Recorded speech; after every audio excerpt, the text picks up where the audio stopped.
இல்லையா, அது திராவிட முன்னேற்ற கழகத்துக்கு முன்னும் ஒரு கட்சி கிடையாது, பின்னும் ஒரு கட்சி கிடையாது.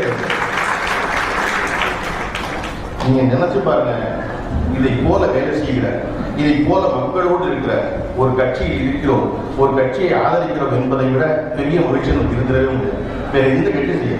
நீங்க புதிதாக வருபவர்கள் உதயநிதி அவர்களை பார்த்து எல்லோரும் வாரிசு அரசியல் சொல்வது ஏன் மக்கள் விடுபட மாட்டேங்குதுன்னா, ஒருத்தர் வேலை செஞ்சுக்கிட்டே இருக்காரு. வந்த 4 வருஷத்துக்குள்ள ஒருத்தர் எம்எல்ஏ ஆகி, அமைச்சராகி, துணை முதலமைச்சர் ஆகிவிட்டாரு அப்படின்னு சொல்ற ஆளுக்கு சொல்லணும். என் வீட்டில் முதல்ல போன் வந்துச்சு.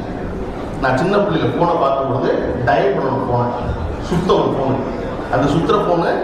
அதுக்கப்புறம் அதே கருப்பு பெரிய போன்ல பட்டன் போன் ஆகிறதுக்கு 10 வருஷம் ஆச்சு. 10 வருஷம் கழிச்சு தான் அந்த பெரிய மண்டை கருப்பு போன்ல பட்டன் சொல்ல தெரியும்.